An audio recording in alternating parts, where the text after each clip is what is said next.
गुरुर्ब्रह्मा गुरुर्विष्णुः गुरुर्देवो महेश्वरः गुरु साक्षात् परं ब्रह्म तस्मै श्री गुरवे नमः तस्मै श्री गुरवे नमः तस्मै श्री गुरवे नमः.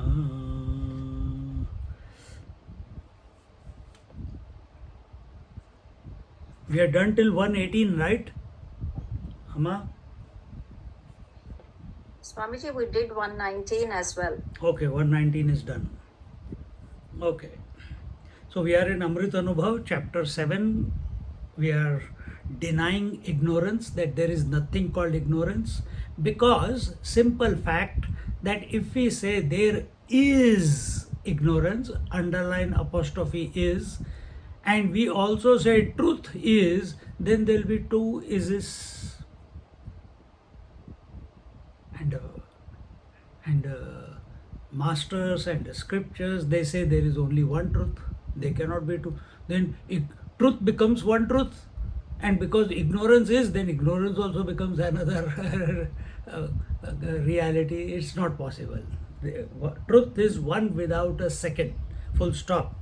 And how can one ever describe the self where the use of words is ineffective? Because the thoughts require objectification in knowledge. Yes, all thoughts by nature are objective in nature. You know the thoughts are appearing, staying and going away. Everything that comes, stays and goes away is objective in nature. The whole world, the whole past, the whole future, the waking, the dream, the sleep, the samadhi, everything is objective. Then what is not objective? The one who knows that all these are objective is not objective. The one who witnesses this is not objective. And who is he? He is that where the words don't reach, the thoughts don't reach, the understanding doesn't reach, the concepts don't reach, conviction doesn't reach, comprehension doesn't reach, intelligence by way of thoughts doesn't, and understanding doesn't reach. Why? Because it is of the nature of intelligence, it is of the nature of consciousness. And this we saw in the last class. And just towards the end, the Shabda Vyavhara, in the transaction of words, there are two meanings, Vachyartha and Lakshyartha. Vachyartha word meaning and Lakshyartha implied meaning. But in describing the truth, where there is no duality, there is nothing like Vachyartha or Lakshyartha. You cannot infer, you cannot, no word, no limited, nothing finite, which includes thoughts and concepts and ideas. Nothing can illuminate the truth. No finite can illuminate the infinite. No wave can come to know the infinite waters. It can make the attempt, but in that attempt to know the infinite water, the waveness has to dissolve, the waveness has to disappear. And so if we take that example, same way, the individuality has to dissolve in order for infinity to be revealed. Infinity is always. The only obstacle is obsession with objectification. That obsession with objectification begins with I am this body.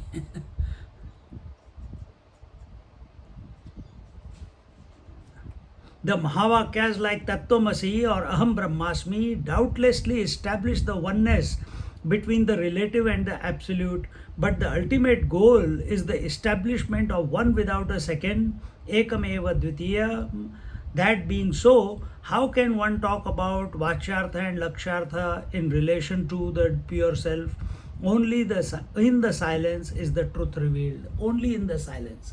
Our game is to be in silence as long as possible, as often as possible, as deeply as possible.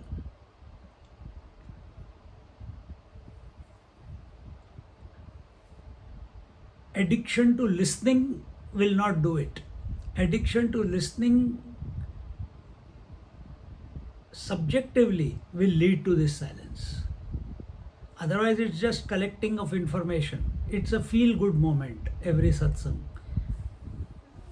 Well, that is also okay to begin with, but we must move ahead. We must go deeper. We must go.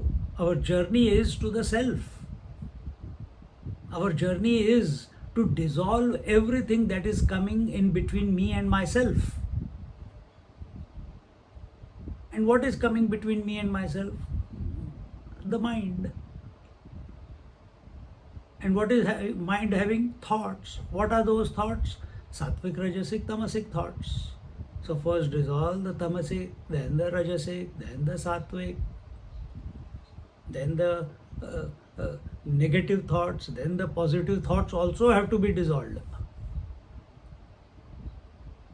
Then naturally, when our mind is empty, naturally, when that last thought disappears, and and what remains when that last thought disappears, you are witnessing that the last thought is going. After that, what? After that, nothing. It's only you. Then don't project another thought. There is nothing there. There is emptiness. There is no thought. Don't project that. If you project something, again there is a thought. Then nothingness becomes a thought. Absence becomes a thought. Because A, B, C, E, N, C, E is a thought in your mind. No, it's conscious silence. That conscious silence, another word for it is conscious space. Chidakash. Akash is space, conscious space. So expose yourself. Don't keep filling it up with TV and world, and if at all, fill it up with mantra or om, and let it, as we explained in today's meditation, let the om bring you to its to the witnessing consciousness that you are, and eventually that will also go away. What will go away? The om will also go away. In the state of pure knowledge, the pure self, ignorance cannot possibly be. In the state of pure knowledge, that is pure self, ignorance cannot possibly be. Is there darkness in the sun? Is there darkness in the sun? From the sun's disposition, there is nothing called darkness, isn't it? Similarly, from the disposition of the absolute truth, the pure consciousness, the pure knowledge, there is nothing called ignorance. Simple.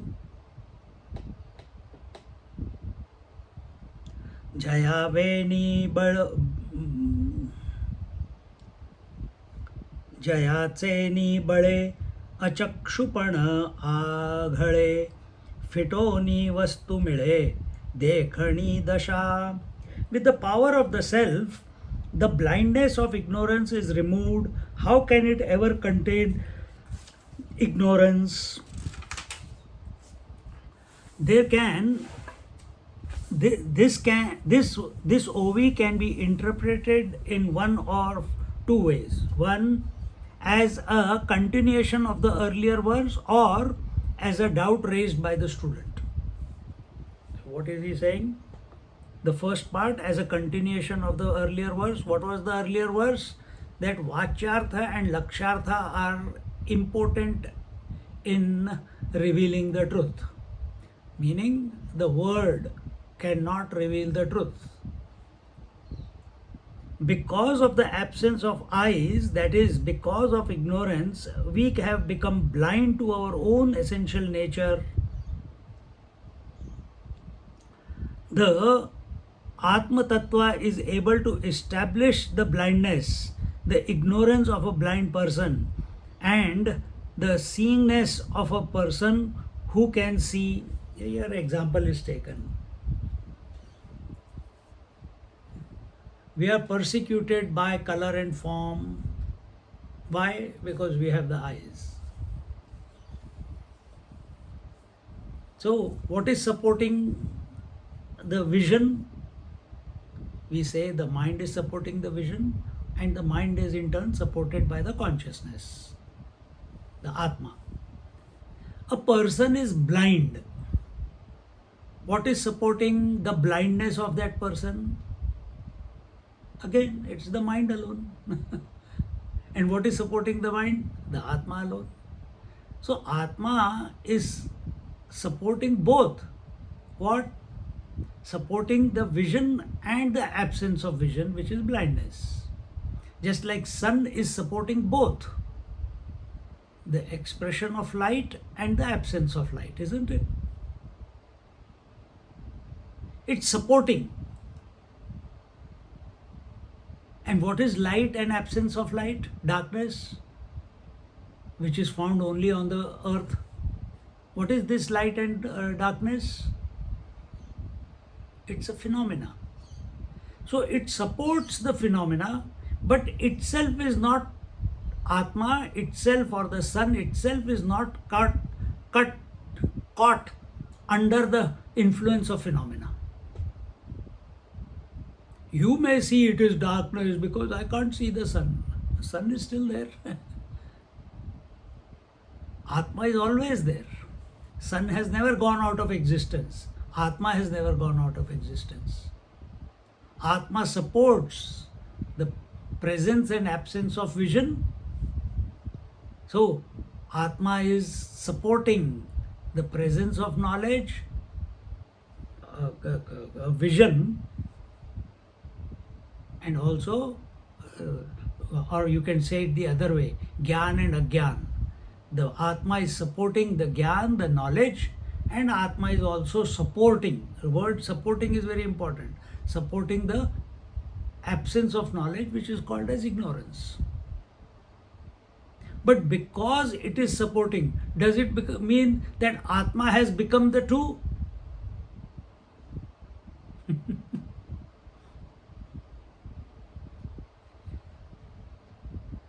Does it mean that the sun has become the light and day and the night?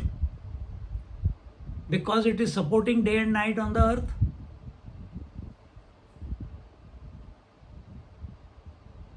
See, so normally we don't think in these terms, in this manner. When we come to satsang, then we do the dissection of a hair. And if you, by doing this dissection of in such a manner, the dissection of the mind and our understanding in such a manner that the mind dissolves, that is important. It is not an intellectual itch that we are dissecting and dissecting and dissecting. How long will you dissect? As long as there is something to dissect, then you will keep dissecting. So we have already come from the world to the body, to the breath, to the thoughts, We are dissecting the thoughts. Now we are taking it in general. Thought is knowledge, and when there is no thought, there is ignorance. अरे तेरे की इसको भी dissect करना है, हाँ इसको भी करना है. And for that these examples are taken. So in the light of those examples, you determine your position. That are you becoming a person or are you the witness? Undisturbed witness. Neither you are accepting the light nor you are discarding the darkness. Why? You are not accepting the light and discarding the darkness because you are self-absorbed.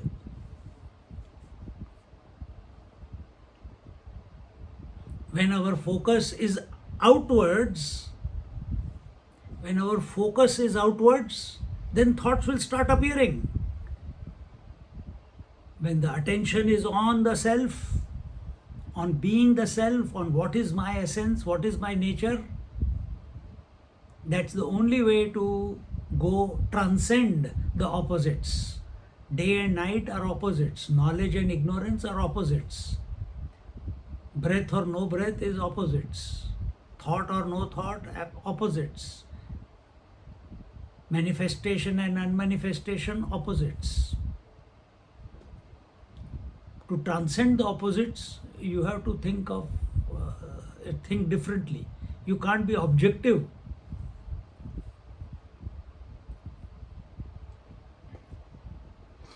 Self-realization is when one is able to discover one's own essential nature, that same truth which supports both the blindness and the seeingness. Such a vision will mean that the attention will be on the container of the thought and not on the contents of the thought. How beautiful. What is the container of the thoughts? What is the container of thoughts? What is the container of the world, of the Mind. creation? What is the container? Mind. Of the creation. Okay, yeah, both are correct. When I was saying creation, I didn't mention the outside creation is the space. The content of the container of the thoughts is the mind, correct. And what is mind in essence? Or what is mind by nature? Consciousness. Correct. It is pure consciousness. Pure consciousness with thoughts is called as mind. Mind without thoughts is not called absence. Mind without thoughts is not called ignorance. Mind without thoughts is conscious mind or conscious space. That's the reality. Chidakash.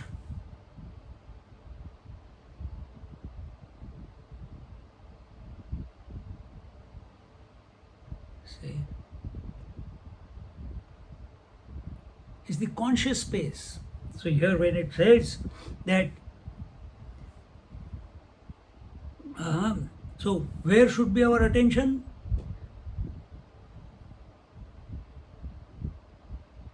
Our attention should not be on the thoughts or the absence of thoughts. Our attention should be what is that in which the thoughts are coming and going.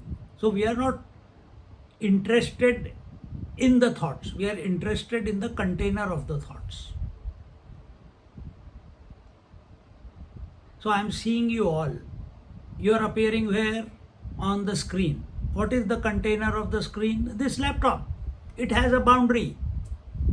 Correct? You are with me? Is there a boundary for the mind? You may say it is my mind. But have you ever seen the boundaries of the mind? Have you seen the parameter from where it begins and where it concludes? How high it is, how deep it is, how wide it is? Have you seen?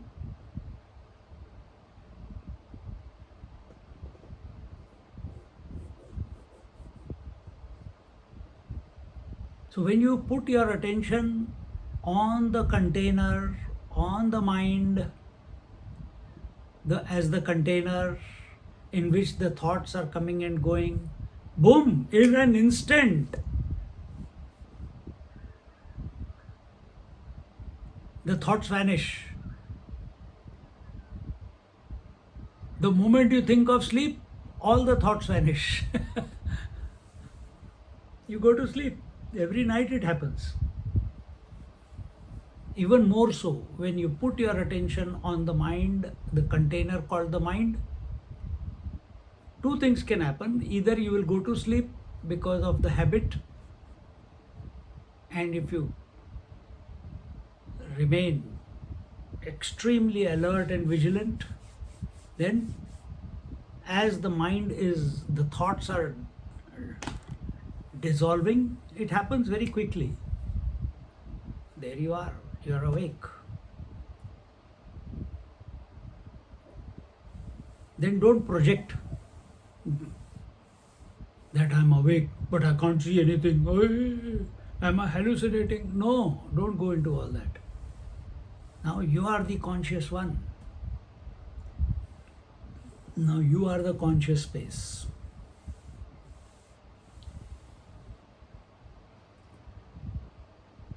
Then one shall not get identified with the modifications called the thought contents and suffer. So, what is the way to, in a modern medical language, what is the way to de-shrink yourself? Shrink, you understand? The psychiatrists are called shrinks. So we don't need to go and pay money. You do it yourself to yourself. How? Put your attention on the mind as the container rather than the thoughts. And mind will sort itself out. What is the sorting of the mind? It will drop all the thoughts.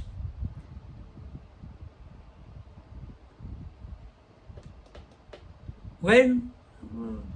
Depends how keen you are, how sincere you are, how alert you are.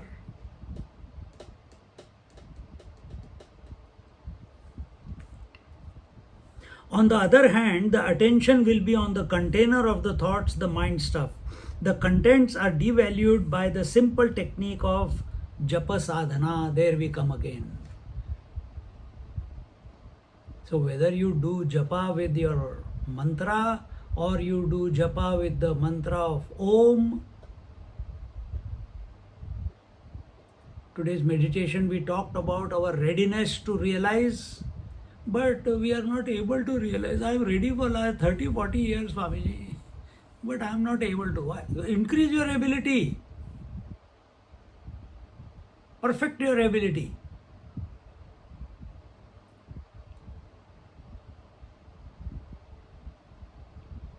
Our ability is like every New Year resolution, not to be followed through. If readiness to do something or reach somewhere is not followed by action, it is not. You will never reach the destination. If I am ready to go to your place and no ability to drive, no ability to walk, no ability to imagine, I cannot get to your place. I have to become able. For that, I must learn how to drive, I must get the license. Or if I'm not weak in legs, I must train my legs to be able to walk, even though you are just 2 streets away. I have to develop my ability.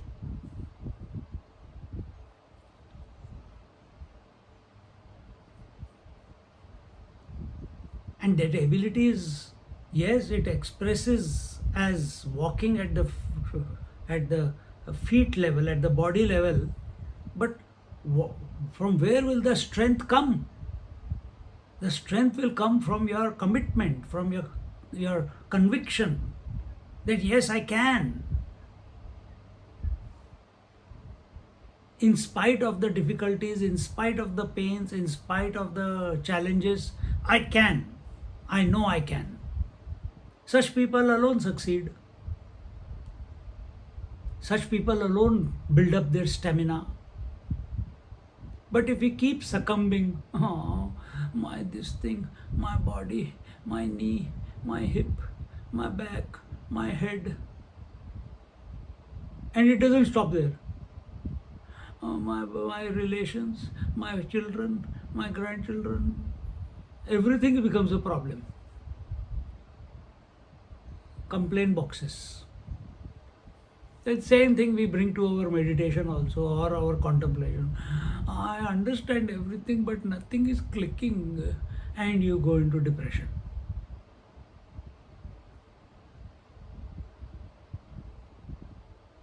How do you come out of it?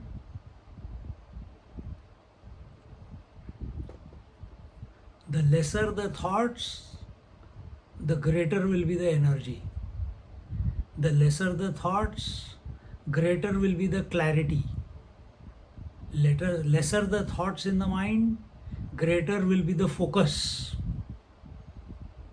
Lesser the thoughts, greater will be the ability, because when you select a proper thought to begin with, then all that energy of the mind is going to that thought. And what is that thought? I can. I am able to.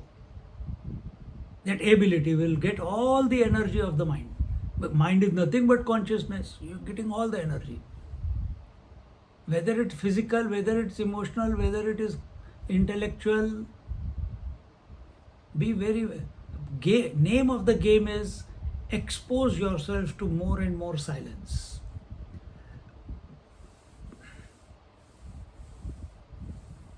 Yesterday I met someone. Swamiji, I don't like going anywhere. I said, why? What happened? He says, he's a doctor.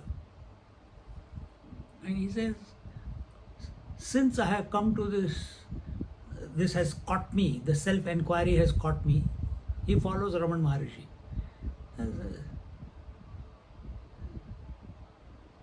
I am enjoying my own company.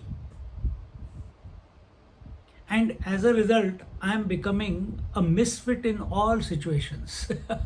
I am misfit in the doctor circle, I am misfit in the social gatherings, I am misfit in family gatherings, I am misfit in, I don't go to parties, I don't drink, I don't eat meat, all that has happened. He used to, now it's not happening.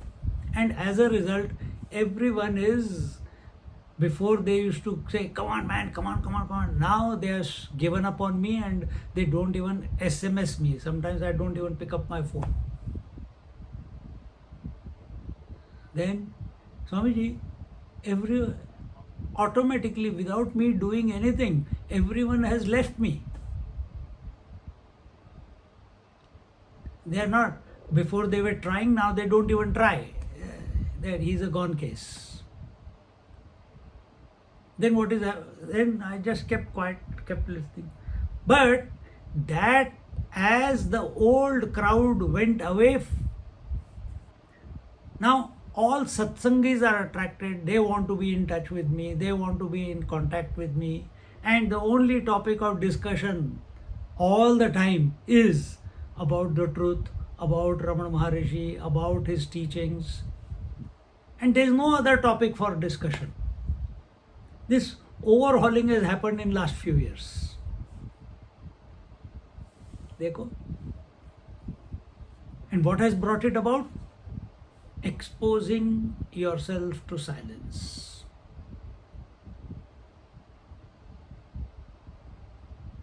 Thinking leads to more thinking, normally. If I think of Usha, immediately she is the second time or third time grandmother now. Ravi is sitting next to her now, and they live only around the corner from me. So much data starts coming. Thought begets thought. In self-enquiry, thought, we think in such a manner that thought does not beget thought. Thought thinking in such a manner that it leads to silence should be our approach. So be alert about your mind. Is it taking to you to, is thinking leading to more thoughts, or is your thinking leading to more silence? Leading to silence, not more silence, leading to silence. That is your benchmark.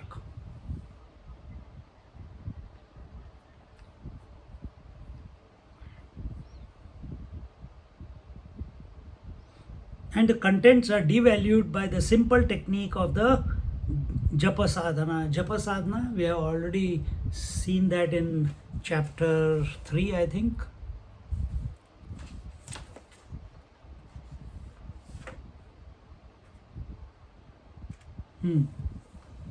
Vacharna prahara. Vaikhari madhyama pashyanti para. Gross chanting, subtle chanting. Vaikhari is gross chanting. Madhyama is throat chanting or mental chanting. Pashyanti is chantingless chanting.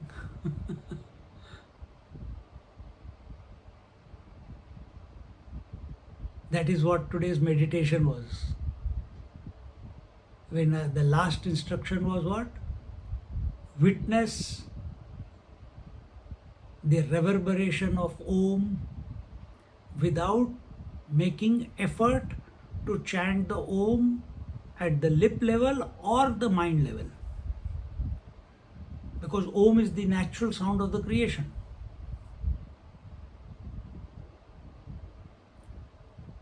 See?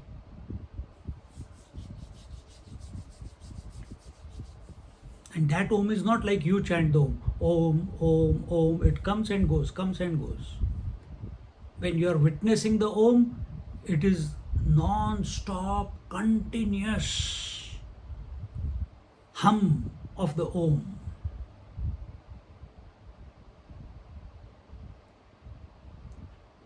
And it's not only inside. Slowly, slowly, as you keep practicing, everywhere, all the time, outside, inside, you will keep hearing that only.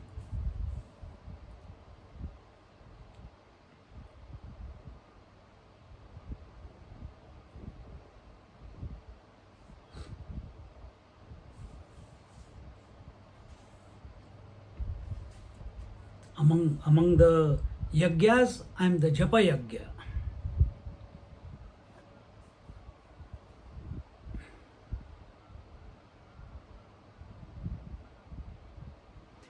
Yajnanam japa yajñosmi.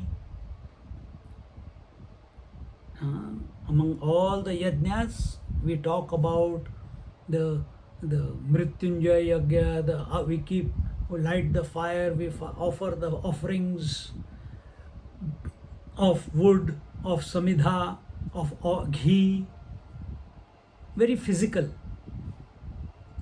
Greater than that, what you did today in the meditation, that was also a yagya. What did we do? We did the japa of Om. We are offering the Om in the fire of the self by remaining alert and vigilant.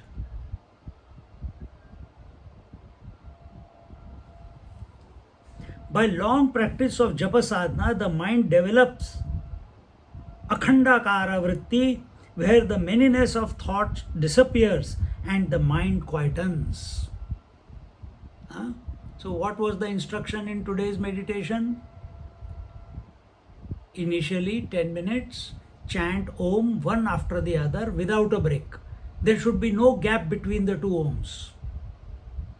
The second stage was after 10-15 minutes, chant Om mentally without the use of lips, without the use of tongue, and without the use of your Adam's apple. Only mentally. Keep chanting Om one after the other, even if they overlap, does not matter, but there should not be any gap between two Oms. Because if there is a gap, what will happen? Some thought will come from the subconscious and hijack you. And it doesn't have to be Om, you will go to sleep. Initially, Om, Om, Om, Om, fast. with inspiration, without letting it become mechanical. And then slowly, slowly it will become longer. That is okay. And the third stage was when physically you have exhausted yourself. It's question of exhaustion. But we are not waiting for that. But if you do it, it's good. Here we are doing only for 10 minutes, 15 minutes. So you exhaust yourself. And how do you chant Om? With all your being. Every nerve endings, every blood vessel, entire cells in the body must come together to provide the energy and the focus and the concentration to chant that Om without the stress in the body. That much focus has to be there. That much commitment has to be there. That is the last one. Over after this. Like that, if we chant at the physical level, then after that, for 10-15 minutes, chant similarly at the mental level. Now, if all the energy of the mind is accumulated and applied at the Om. And how do you accumulate all the energy? By being focused, that's all. Then the third stage, we don't chant at the lip level, we don't chant at the mind level, we only listen. We have exhausted the gross and the subtle. Now we want to transcend the Pashyanti. The way to transcend the Pashyanti is not by going to sleep. To transcend the Pashyanti is not to think of some image. I see light there, gone. I see blue light, no, gone.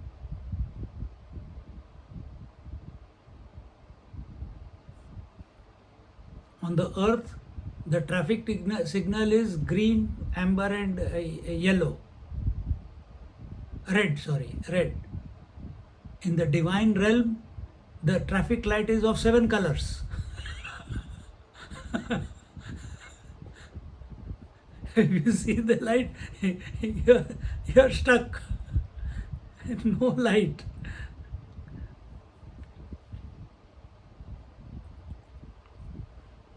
Then what are you doing? You are just being the observer, the witness.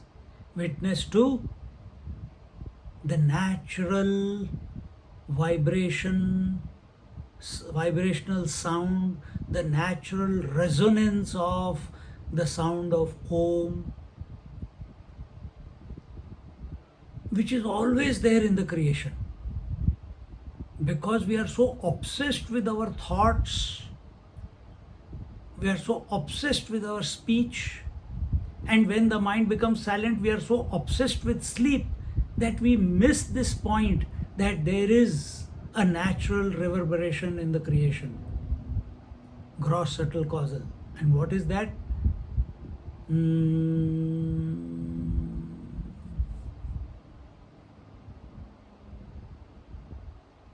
That will also conclude. But for that to conclude, first you have to recognize, take the position of being the witness.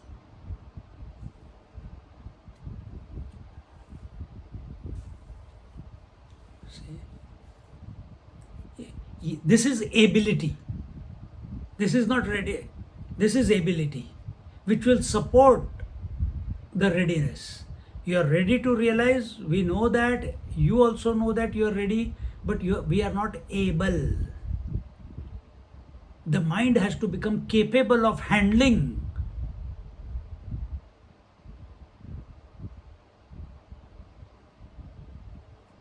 In this small shoe of the body, when that infinite starts revealing himself, this body-mind complex must be able to handle that.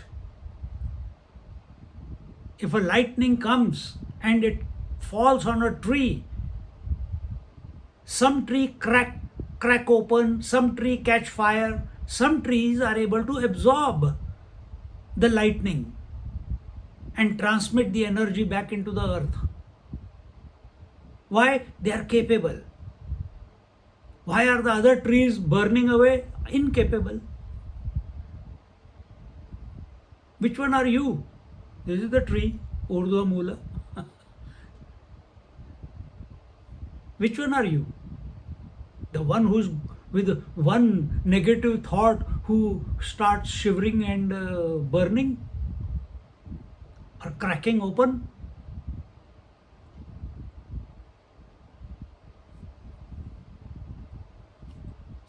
See? So make yourself capable, make yourself capable. Increase, that is the stamina. If it is not happening, abidance is not taking place, what is lacking is the stamina. Build up the stamina. Keep the body little bit exercise. The exercise for the mind is the japa of the Om, and the greater exercise for the mind is exposing it to silence.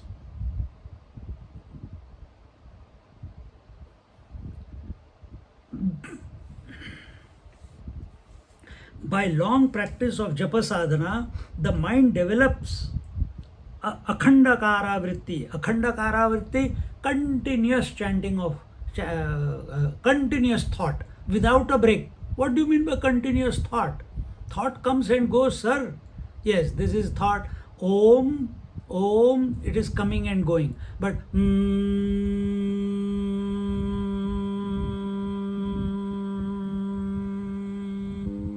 this is akhandakara vritti. But at a lower level, akhandakara vritti can also mean where one thought alone is repeating itself again and again without effort. That is also akhandakara vritti. In technical terms, first, what is dharana? Intermittent thought. What is dhyan? Continuous thought. That no other species of thought is coming and disturbing it. Then it becomes dhyana. That will lead to samadhi. Samadhi is absence of thought and remaining awake and remaining conscious. So akhandakara vritti, where the manyness of thought disappears and the mind quietens. So after telling all this, if we don't practice, then then you are not doing service to yourself. Then you are not serious about being free.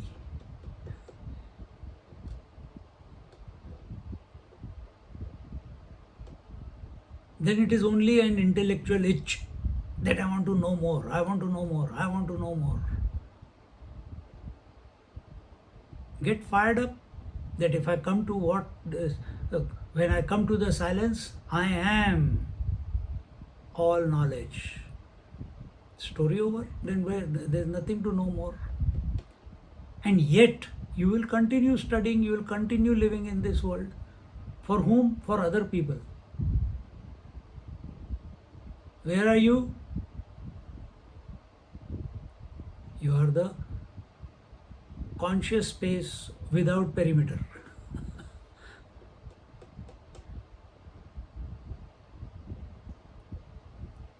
If there is no circle, if there is no line, if there is a circle drawn, if this is the round I have drawn on a circle, for this round I can find out, okay, this is the center, isn't it?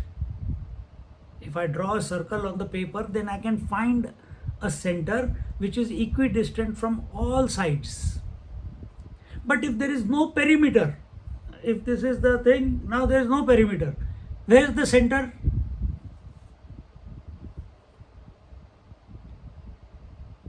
Where is the center?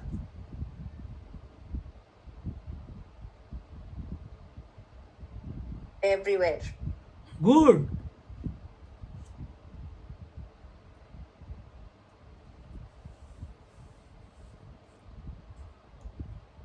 If there is no perimeter, once we become body disidentified, when we become thought disidentified, thought has a perimeter, body has a perimeter, form, thought has a form. When you put your attention, simple understanding, you're all intelligent people. If you put your attention on the mind, on what is that container where all the thoughts are coming and going, suddenly your attention is on no perimeter, no demarcation line. The thought has to die its own death. It has to dissolve. And that very moment when the last thought dissolves, you become the center everywhere.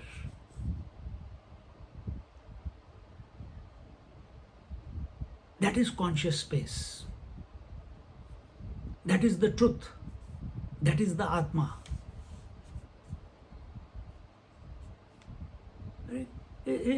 Acha, it's that simple. I'll start. It is that simple. Don't overcomplicate it. Don't overcomplicate it.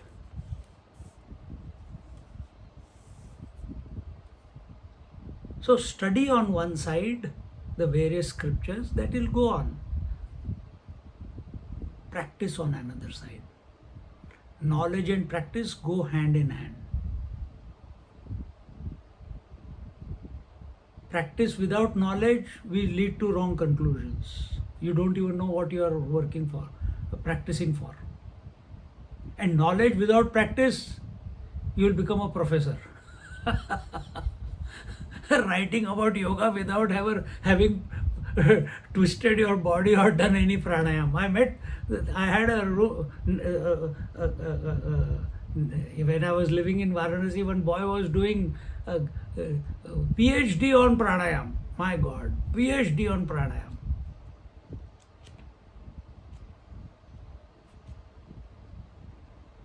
And doesn't know what pranayam is also. Only bookish, only academic, only theoretical. Unless you don't practice it in your life, how will you come to know the intricacies, the challenges, the nuances, that the fine-tuning that is required, how the mind responds, how the mind reacts, how the mind becomes silent. Raman Maharishi says, Prana bandhanat leena manasam. Prana bandhanat. Another way to zero your mind is put your attention between the two breaths. Where one breath concludes and the next breath begins, put your attention there. The mind will become zero.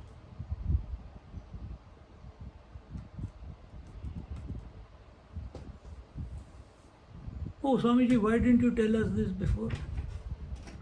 Then we don't have to think.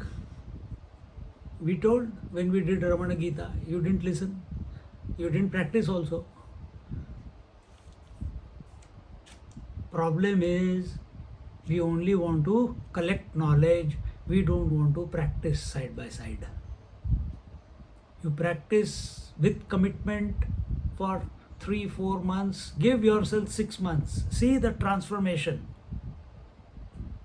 6 months is long. If you begin with that commitment, 24 hours you are at it. Come what may, you will be surprised.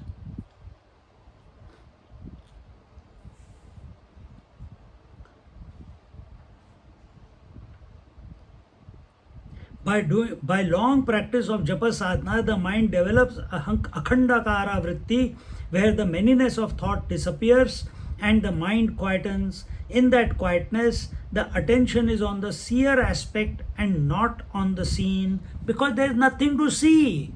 The thoughts have become quietened. If there is nothing, no thought appearing, then where will the attention go? Where will for the observer, there was something called observed. When there is no observed thought, where will the observation go? It will go back to its own source. This example also we are given. You have never tried it, I am sure. You are good students. You never try anything I tell. Go into a absolutely pitch dark room and stand in it. Put the lights off. Eyes are open. When the light was on, you were able to see all the objects in the room. When the light is off and not even an iota of light is coming from anywhere, you can't even distinguish between all the things that are there in the room. Eyes are open, vision is functional, observation is going on, but there is nothing available to observe.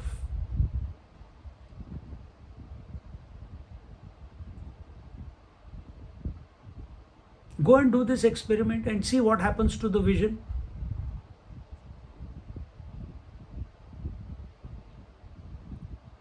Before you were saying this is there, that is there, this is there, that is there, this wall is there, color is there, light is there, bed is there, books are there, sofa is there, chair is there. When everything is pitch dark, and you can, initially it will happen that I can't see this, I can't see that, I can't see this, I can't see that. If you are positive, before I can see this, I can see that, I can see that, it was positive. Not I can't see, I can see, I can see, I can observe. I know this is there, I know that is there, I know this is there. When not, in that pitch darkness, what is that one thing which is there?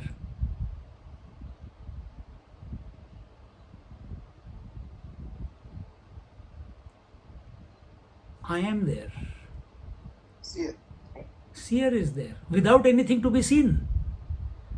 See, the seer is there, the observer is there, without anything to observe.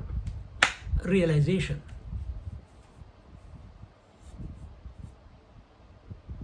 This is exactly what you have to replicate on your seat of meditation. You have to remain an observer with nothing to observe. Now don't ask, but how? अभी बता दिया सब कुछ.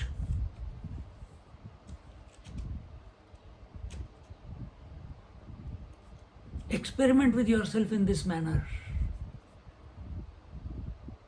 When everyone has gone to sleep, go to the toilet, close all the windows, all the everything, or bathroom, or some in the storage under the stairs. Go close. Open your eyes. Ullu ki tarah. What is that? Nothing. Don't get scared. Remember what is told here. I am still there. Nothing is there, but I am there. That will be your realization. You can't see your body also in the darkness.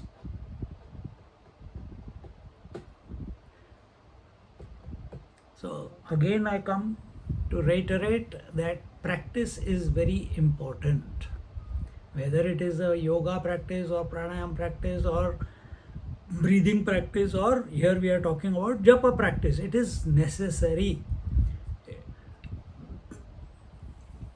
Readiness and ability both go hand in hand. They are the two wings with which you fly. Without the other one wing, you will not be able to soar high. You will be able to just hop. Hop where? From one satsang to the next satsang, that's all.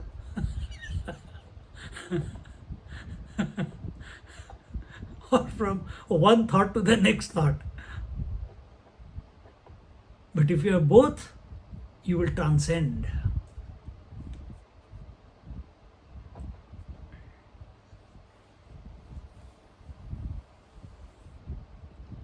The other way of focusing attention on the container of thoughts is through Vyatireka sadhana, whereby each thought, good and bad, is analyzed as the thoughts come and go in an endless march, and one comes to the conclusion that while thoughts, the contents differ from each other, the container, the mind stuff remains the same. So here we are not doing japa, we are not chanting Om, We are very critical that every thought that is coming, it is about something, space, time, objectivity. It is temporary, it is coming, it is going. Next, next, next, next.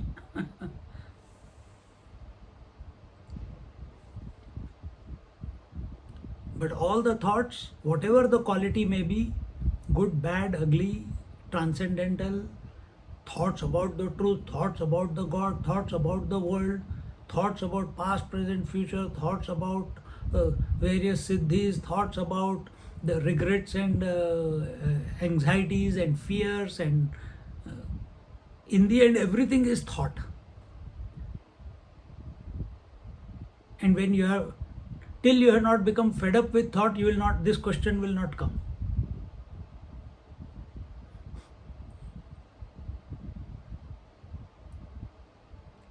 Where are these thoughts coming and going?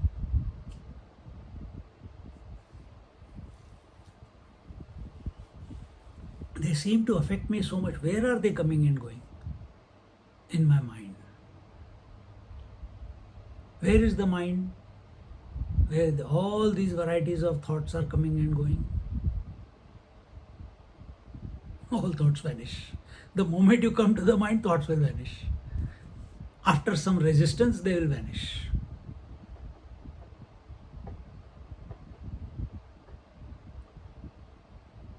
So either you do it through japa sadhana or you do it through this inquiry.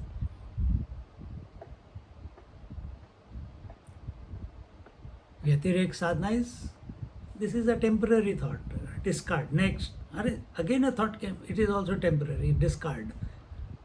Oh, again it came, but this time it is a godly thought. I'll hold on to this. Gone, stuck, discard. Next.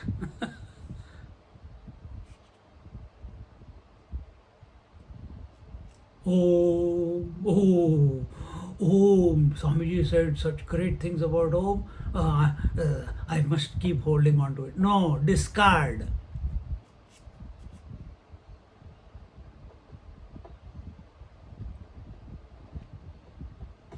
No thought is worth entertaining. This is the second way we are telling here. Vyatireka sadhana. In japa sadhana, naturally you were coming to this conclusion. If you were not mechanical, then you will come to that. Here, you are taking the ownership. I have to work on myself. Okay, what are these thoughts? Let me see. That.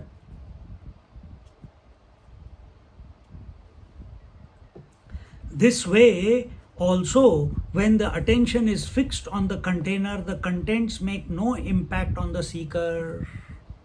When the very important point, when your attention is on the container in which all the thoughts are coming and going, when your attention is on the waters on which or on the ocean on which all the waves are coming and going, then your attention is on water, it is not on waves or ocean. When your attention is on the container called mind, in which all the thoughts are coming and going, mind is essentially consciousness. Automatically your attention goes to that conscious principle. And all thoughts dissolve by. Dissolution of thoughts means what? But that whether they are there or they are not there, you are not affected. Initially it will come to silence, but how long can you remain in silence at a physical level? You can't. Your mind by nature is manifestation of thoughts, unmanifestation of thought. That is its nature. So for some time you may be in silence, but again the thoughts will appear in the mind. But now you have developed, you have come to the point where you are uninfluenced by the coming and going of the thoughts, by the presence and absence of the thoughts, just as the sun is undisturbed by the presence and absence of the day and night.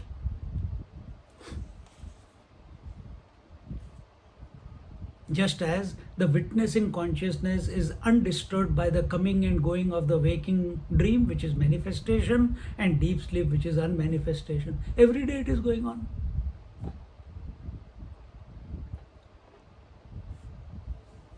Just like the mind is undisturbed, it is allowing every type of thought to come and then go away, then come and then go away.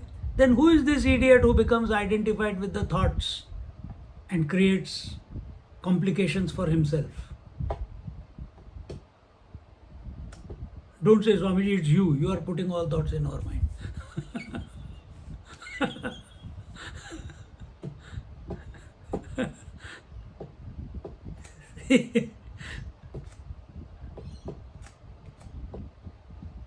That idiot doesn't exist. That ego does not exist. The owner of the thoughts doesn't exist.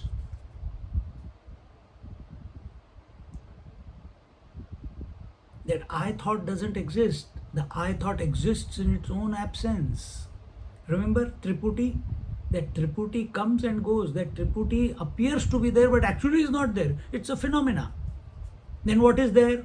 Only conscious space is there.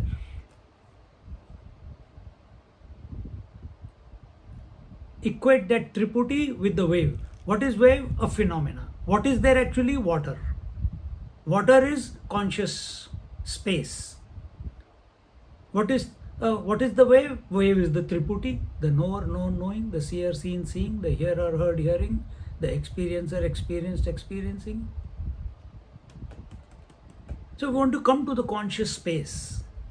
Our attempt at in our journey, in our practices, in our spiritual sadhana,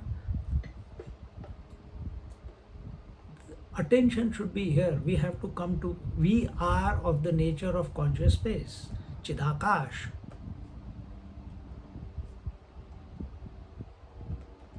Do whatever is required now. We are given already last verse, this verse. Practice, practice, practice, practice. Merely by thinking. If you can think and just be there, it's great. But it's not a cup of tea for everyone. Arjuna didn't become an adept student just by thinking. Just by thinking, he didn't become a good archer. He practiced day and night to be the best among the best. When everyone was sleeping, he used to get up all night. He used to be practicing because he wanted to be the best.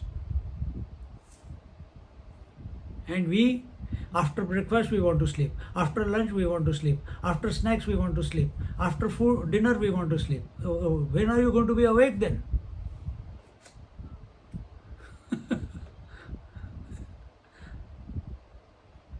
It requires a different caliber.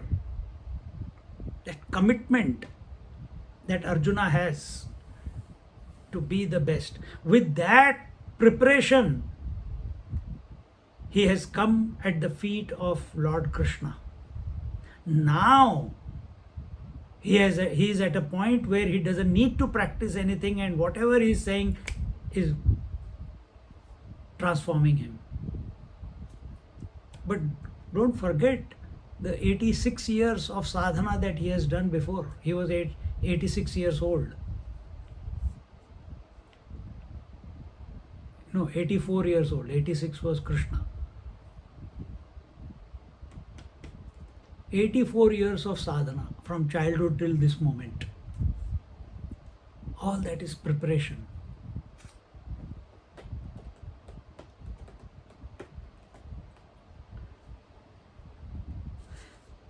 Such a sthita dhihi means, sthita means established, dhihi means intellect.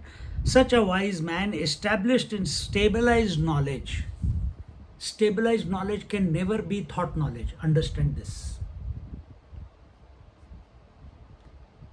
Stabilized means that which does not shake, uh, that which is completely rooted in the foundation, that which does not come and go. That is stabilized knowledge, and that knowledge is only one, and that is consciousness. Consciousness is that which knows itself without a medium of thought, is consciousness. It is conscious of itself. It's illuminating itself, just like the sun. That is stabilized knowledge. Conscious space is stabilized knowledge.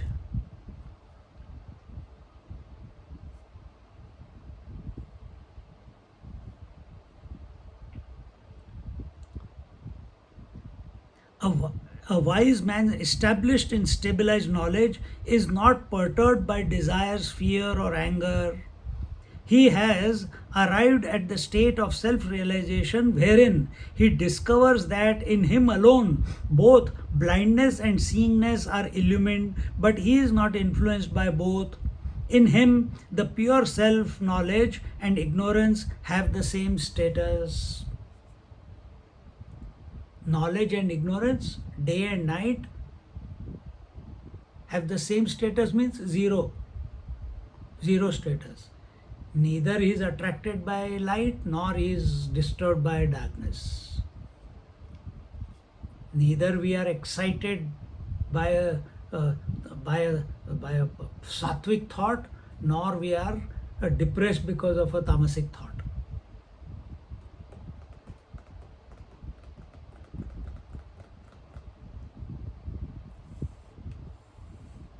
And it is true, if you look at it at a bigger picture, as the witnessing consciousness, which is observing the coming and going of waking, dream, and deep sleep.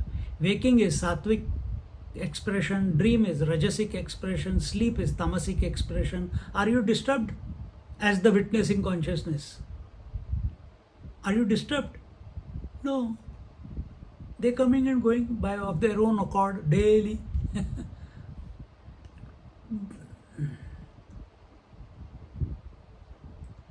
But we have put all the eggs in our basket of waking rather than the conscious silence. And therefore we suffer, and therefore we complain.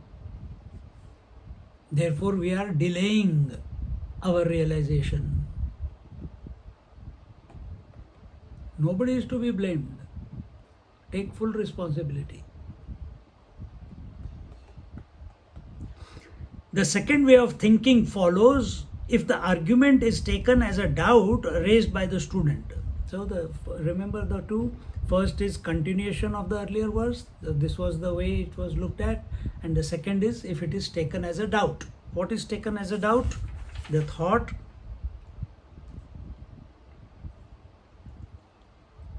How can it ever contain ignorance? Sir, earlier OV, you said that the self which is independent of everything cannot possibly be lost because of ignorance, but the scriptures are also doing the same thing, namely helping us to discover our own essential nature. Because of the scriptural injunctions and upadesha, one is able to discard the state of ignorance and come to the state of self-realization. When the scripture themselves are meant to remove ignorance and establish the seeker in wisdom, does it not mean that ignorance exists?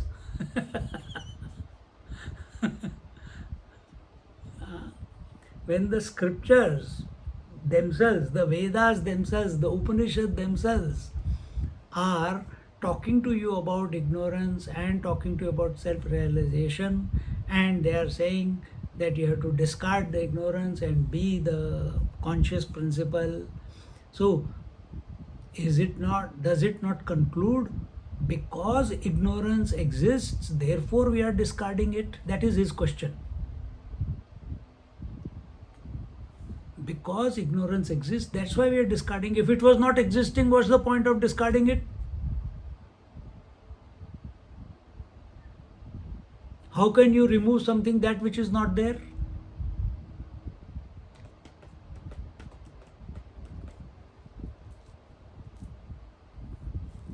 How can you remove something which is not there?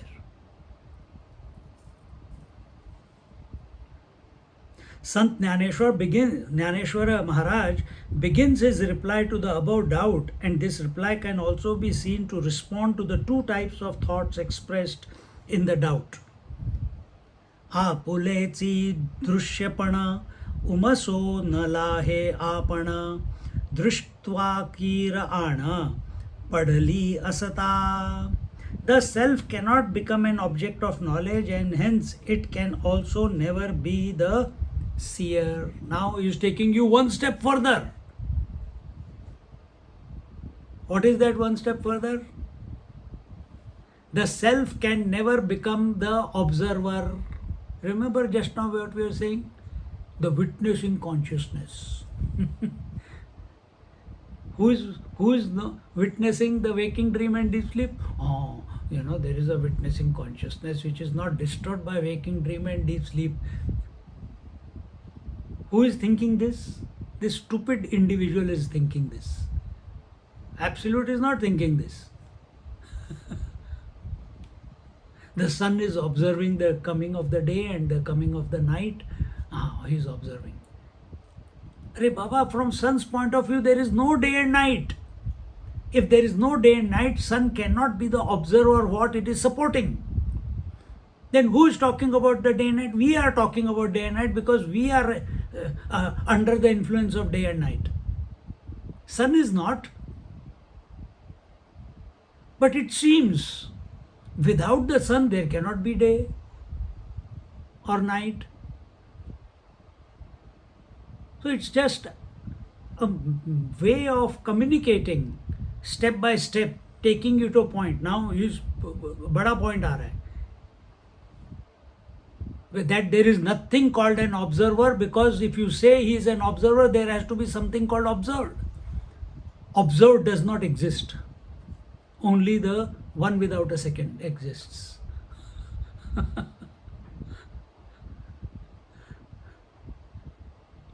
If you catch it, you catch it. If you don't, it's okay. Go and enjoy your dosa afterwards.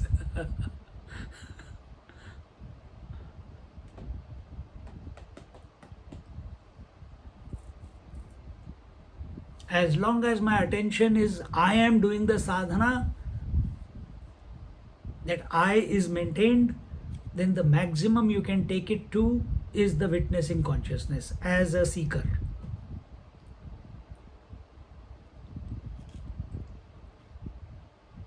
Because we are trying to work it out. The maximum you can work out is I am the witness, it is my experience that everything is happening in my presence.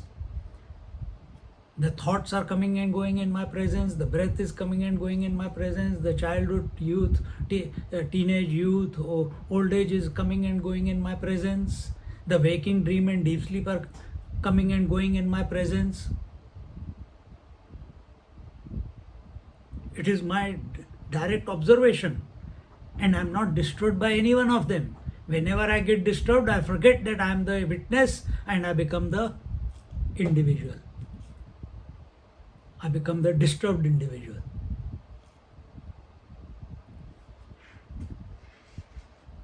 And who is the witness? Undisturbed individual. If I have to put it.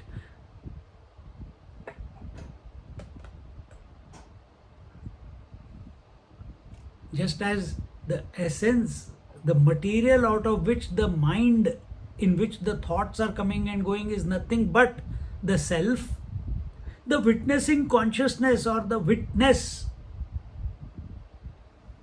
is also nothing but that consciousness. Now all that has happened in witness is this fellow, the I, as long as it was identified with everything, it was the individual or the ego.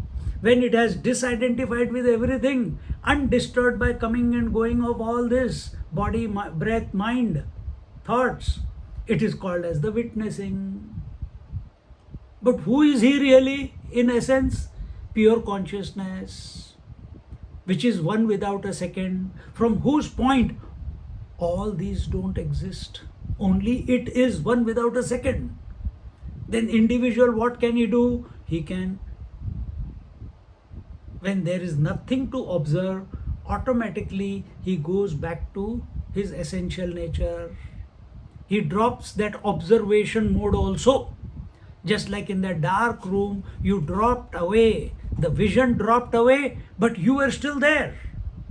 That is this.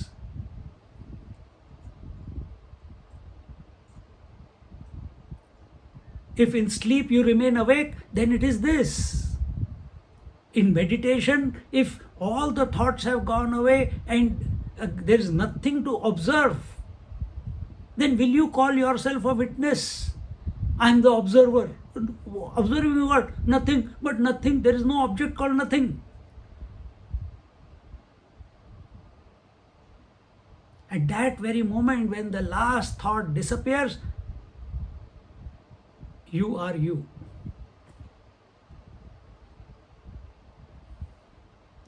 Tada drashtuhu swarupayavasthanam chittavritti nirodha. Next one says tada drashtuhu swarupayavasthanam. That is this. Tattvamasi, that is this. You are that. As long as you are saying Aham Brahmasmi, Aham Brahmasmi, Aham Brahmasmi, it's not enough. There's still a thought going on, Aham Brahmasmi thought. When that Aham Brahmasmi reaches its, then you realize, अरे यार अभी भी मैं सोच ही रहा हूँ, I am still thinking I am Brahman, but I am not being it. Tak. Then that thought also dies its death. Thought is not equal to Brahman. A wave is not equal to the infinite waters. It is water, but finite. But what is wave? Only a phenomena. Anyway,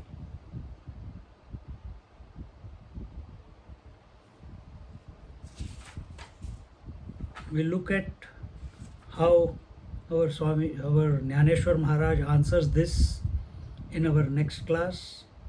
The self cannot become an object of knowledge, and hence it can also never be the seer. In other words, seer, observer, or the witness.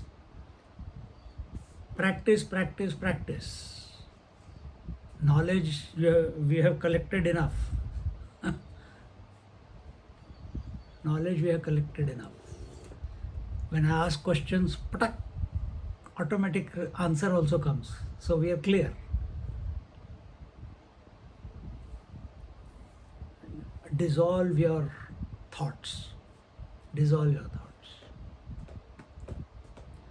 Om Purnamada Purnamidam Purnat Purnamudachyate Purnasya Purnamadaya Purnamevavashishyate. Om Shanti Shanti Shanti. Harihi Om Shri Gurubhyo Namaha. Harihi Om. Just sit quietly for a moment.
Hari Om.